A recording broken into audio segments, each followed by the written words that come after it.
thing. We knew he had taken a vow, Recording was on. but I think the past context makes it very interesting and thoughtful why exactly this has happened.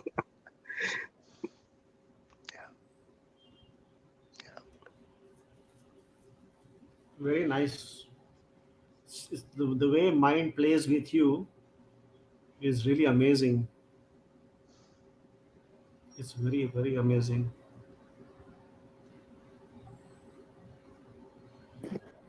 Prabhuji, Yes, Randir. when he's gone ahead and taken a vow that he's going to destroy those people, then why does he have lamentation right now? That I is mean, the correct. focus should be clear. Yeah. That is where the mind is, you see. So mind is like accepting and rejecting things all the time. He tells you to do some things today.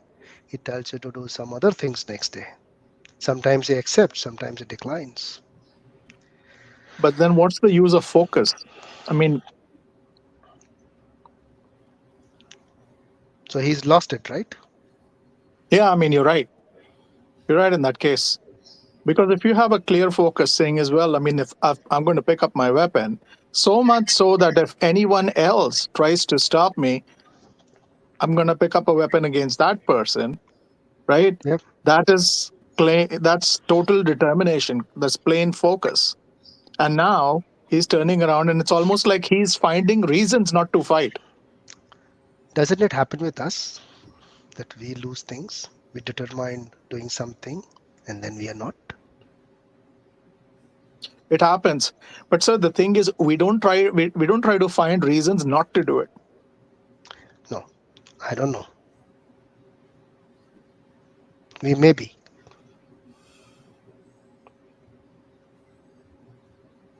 How do we say we don't? I mean, you're sure about yourself, that is your case.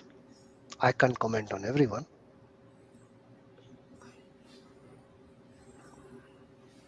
Right. Right. To Do you think understand Bhagavad Gita, or we have uh-huh. to put yourself in Arjun's shoes. Okay. So if someone has faced this, I'm sure many of us would have, that will relate to Arjun. We are determined to do some things, but then our mind plays and we try to escape that thing. No, I think a lot of people make resolves, but then the uncertainty sets in when they start fearing the consequences of what their actions could entail. What is lamentation? Shoka.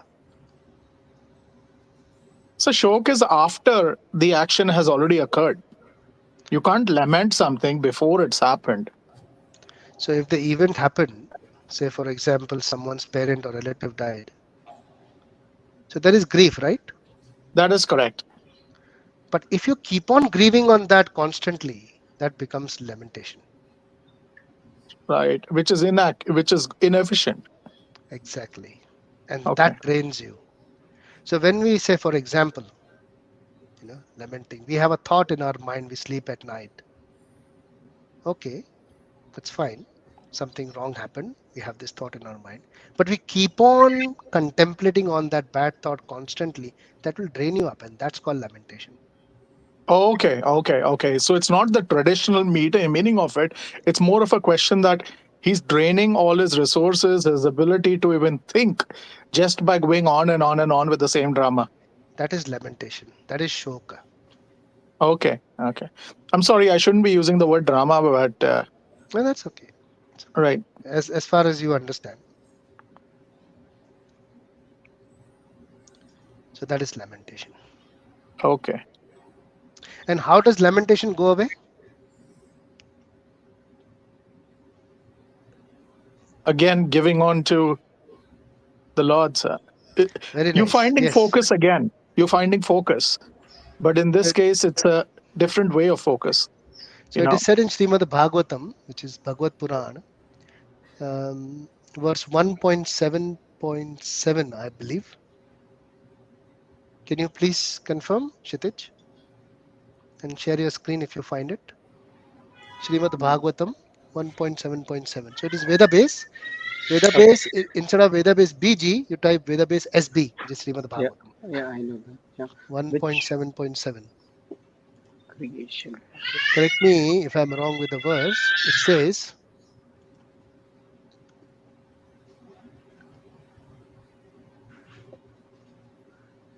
1.7, point 7.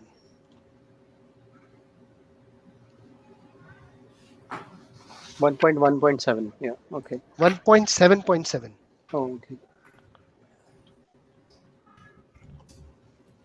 Canto creation.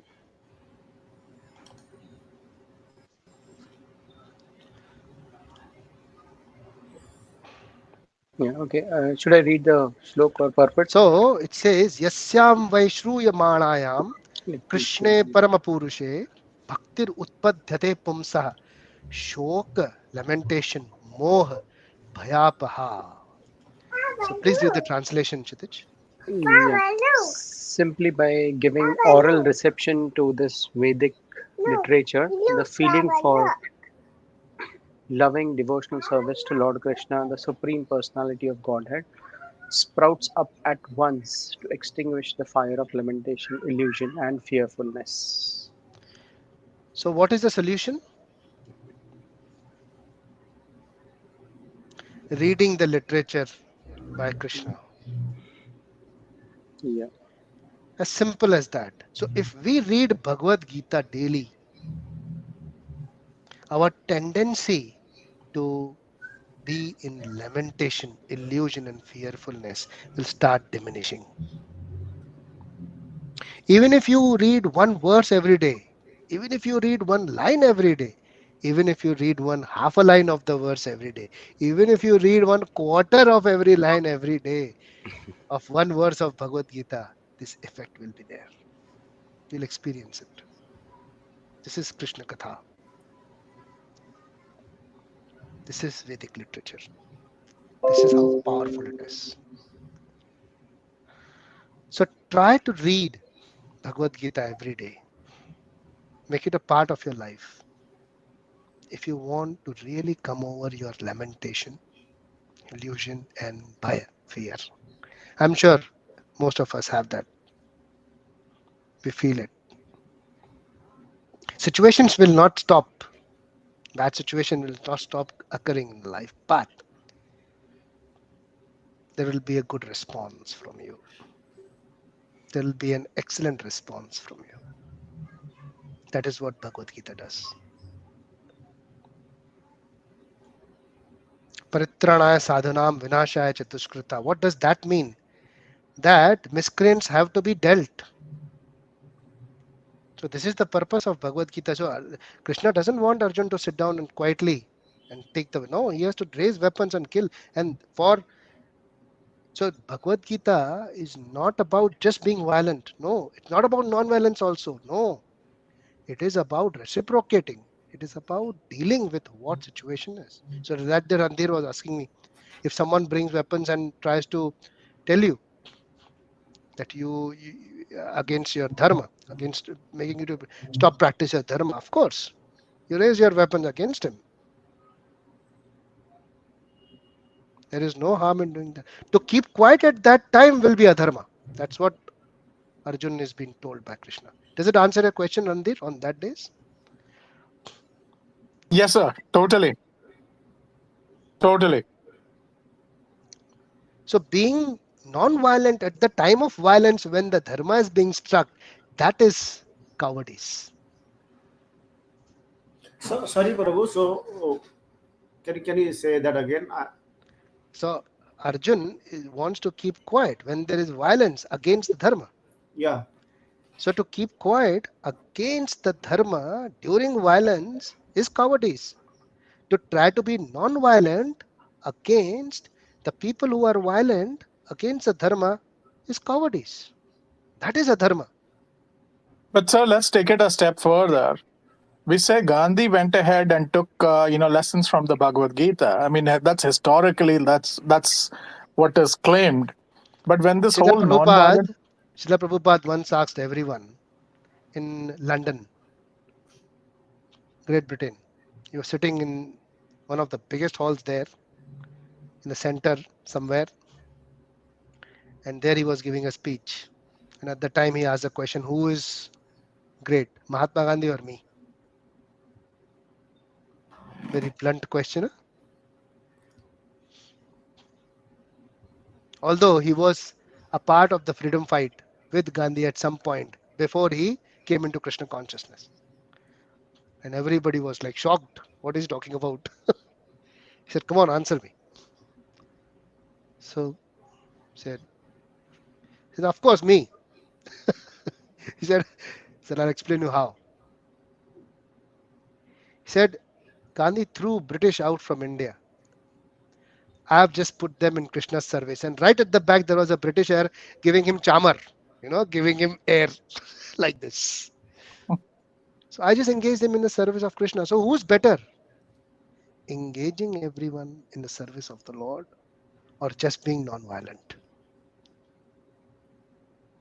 Yeah, but it takes you back to the same question of adharma. Is when someone is attacking you with weapons and you turn around and says, "I'm being nonviolent." I mean, that itself is cowardice. So And that is what is the purpose of that fight is most important. Here, Krishna didn't tell Arjun at the time when they were, you know, pulled into the Varnavrat, Lakshagara at that time, go and kill everyone. No. He tried every possibility to stop the war, to avoid the war.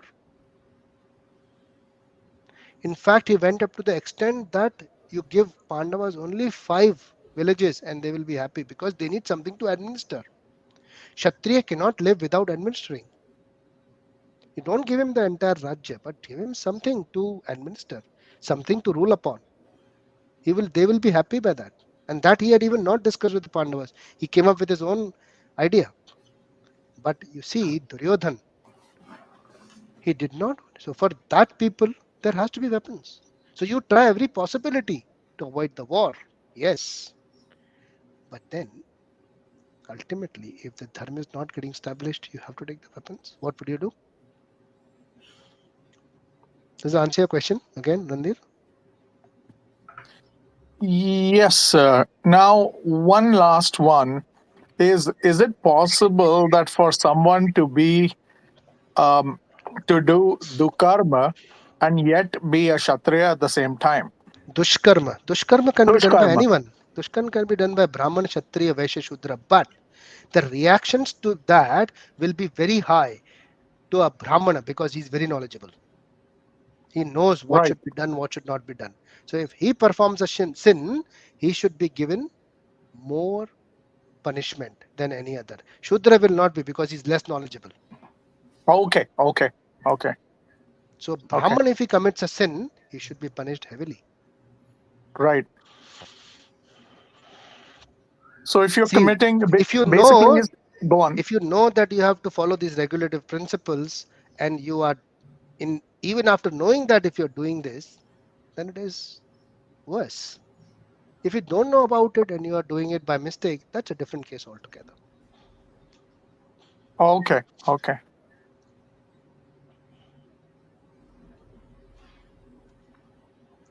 Right. Okay. Makes a lot of sense. It's like even in professional bodies, right? If yeah, even in professional bodies, this follows the same concept. If you're doing something with the with malified intent, that means you know about what's happening. Then you do things like you lose your license. If you're doing it without knowledge, you know, lack of knowledge, then they only go ahead and give you a suspension or something. So if you go drive past a red light, on the lights, you will be fined. But if there is a dog who runs away on the red light, nothing will happen to him, right? Yeah, he will not be fined. Right. Okay. Any other questions or comments? No, sir. Thank you. Thank you for the clarity. Very nice. Yeah. So we'll end our discussion here. We'll start with chapter 2 next week. So that will be very interesting as Krishna starts speaking in that chapter.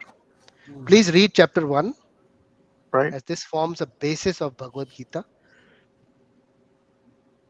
as to whom you should be surrendering to. What is the purpose of Bhagavad Gita? And why should you be reading Bhagavad Gita? What should be the end result of Bhagavad Gita on someone who reads it? What should be the effect of Bhagavad Gita who reads it? Okay, he should become a devotee of the Lord. If he is not becoming a devotee of the Lord after reading Bhagavad Gita, that means he has not read the Bhagavad Gita. Right. Okay, thank you very much. Hare Krishna. Hare Krishna, Hare Prabhuji. Krishna. Everyone.